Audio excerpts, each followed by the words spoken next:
Merhaba arkadaşlar. Bugün size Hubbo'yu tanıtacağım. Umarım beğenirsiniz. Hubbo'da yine arkadaşlar edin, eğlenceye katıl, fark edil. Benim normalde hesabım var ama açmak istemiyorum. Size ücretsiz kaydoldan yeni hesap açacağım.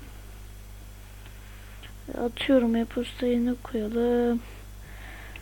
Hubbo alt dire o otel yazalım. Hubbo otel bir yazalım. Utmail.com. Şifreyi kafadan sallayalım. Bir daha girmeyeceğim zaten.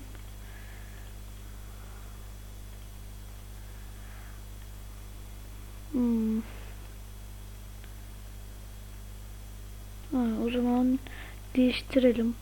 Bu da olmuyor. Oldu.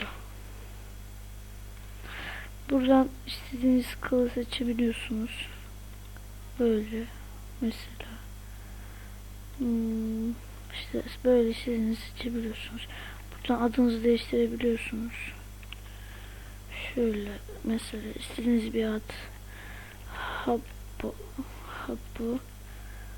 Pro'su mesela atıyorum. Ya da bir şey işte. Öyle değiştirebiliyorsunuz. Sonra da seçiyorsunuz. 3 tane ışık veriyor. Ben her zaman ortadakini seçerim. Bana daha güzel geliyor. Siz hangisini seçmek istiyorsanız tabi bilmiyorum. Evet.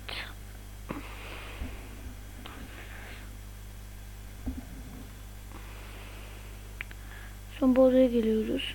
Odaya girdiğimizde Frank diye bir tane robot geliyor. Bize yardım ediyor. Boya hoş geldin. Ben Frank, otel müdürüyüm. İçeri gel lütfen. Bize rozet veriyor. Bu adımızı işte kaydolduktan sonra adımızı seçtiğimiz için.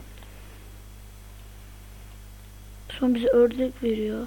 Bu ördeklerle marketten 7 günlük eşya kiralayabiliyorsunuz. Ördek kiralamadan. Şurada gerçek parayla kredi alabiliyorsunuz. Ne kadar kredi çekerseniz o kadar da size şey veriyorlar. Elmas veriyorlar. Diamond veriyorlar. Evet. Bize bir tane mini bar vermiş. Mini bar.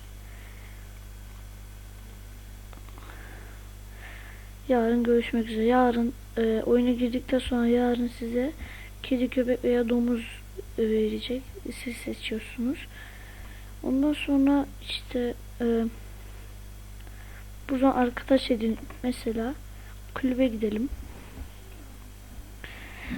Evet, kulüpte mesela burada arkadaş edinebiliyorsunuz. Sohbet edebiliyorsunuz. Mesela bir kişinin, mesela şu kişi, mesela İsmail kişi, ona arkadaş isteği gönderiyorsunuz. Arkadaş oluyorsunuz. Mesela ona saygı duyuyorsunuz. Saygı duyuyoruz. Sonra onu engelliyorsunuz ve onun konuştuğunu duymuyorsunuz. Yani onu duymak istemiyorsunuz. Duymak istemediği zaman engelliye tıkladığınızda ne derse onu duymuyorsunuz. Görmüyorsunuz. Sizi rahatsız ediyorsa, küfür falan ediyorsa şikayetten sataşıyor, cinsel içerikli değil, kişisel bilgi soruyor, diğer tehdit. Bunların birisini seçiyorsunuz. Sonra işte şikayet ediyorsunuz. Buna ya sessizlik veriyorlar ya da ban atıyorlar. Sonra takas odalara takas yazın. Şimdi şu takas odasına gidelim mesela.